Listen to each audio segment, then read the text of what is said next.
תודה רבה שהגעת אלינו.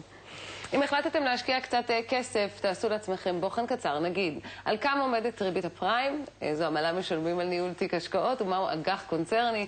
אם לא קיבלתם 100, כדאי אולי לקבל עזרה בהשקעה, ואיתנו יועץ ההשקעות הפרטי גיא חזן, שלום לך. היי סיגל. אז אתה יודע פה את כל התשובות מתוך שנה. מצוין. אבל אנחנו לא. אז נכון. נדבר על כיצד תחום ההשקעות מתנהל בארץ. נכון להיום יש בתחום ההשקעות, כפי שהציבור מכיר, את היועץ בבנק או חברות השקעות. הנישה שאני נמצא בה היום זה בעצם יועץ השקעות פרטי, מה שהציבור לא מכיר. מה התפקיד של יועץ השקעות? מצוין, מה התפקיד של יועץ השקעות? קודם כל, להשיא רווח ללקוח, במסגרת הסיכון והסיכונים שהלקוח בוחר מראש. אני מתפקידי או מתפקידו של יועץ להציג פתרונות הכי ראויים שאפשר. איך עושים את זה? אוקיי. קודם כל, צריך שבעל המקצוע יהיה אובייקטיבי ובלתי תלוי. הווה אומר שהוא יוכל לייעץ ללקוח על הפתרונות הכי טובים, בלי שיש לו קשר לפתרונות האלה. שאני לא צריך למכור ללקוח פיקדון. בואו ניתן דוגמה. האם שמעת פעם על בנק א' ששלח את הלקוח שלו לבנק ב' כי שם יש תשואה טובה יותר? לא. האם שמעת על חברת השקעות ששלחה את הלקוח שלה? תראה, תקשיב, לכולם יש בסופו של דבר רווחים, גם ליועצי ההשקעות יש נגזרת מן ההשקעות שלנו, אנחנו פחות או יותר יודעים את הסיפור הזה. השאלה איפה נכון יהיה לשים את כספנו, נאמר ויש לנו איזה סכום בצד, איך אנחנו מתנהלים איתו?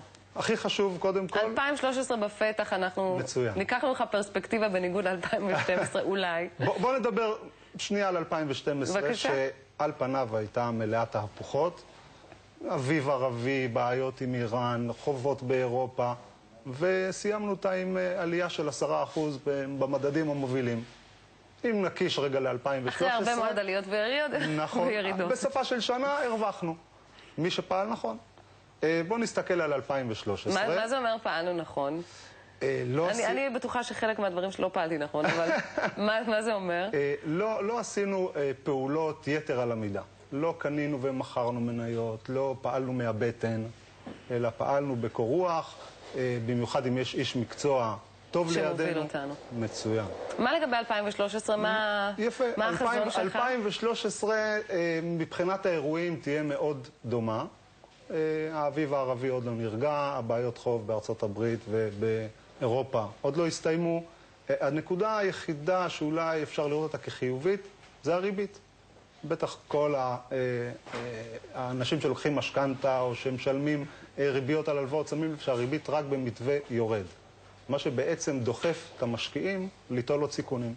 היום על פיקדון מקבלים מעט מאוד כסף ומחפשים אלטרנטיבות. האלטרנטיבות נמצאות בנכסים יותר מסוכנים, כגון אגרות חוב, כגון מניות, וזה בהחלט יכול לתת פוש לעליות בשווקים גם ב-2013.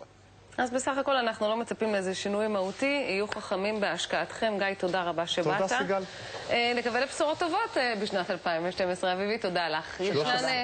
13, סליחה. ישנן שיטות רבות להאריך ולעבות את השיער באמצעות תוספת שיער.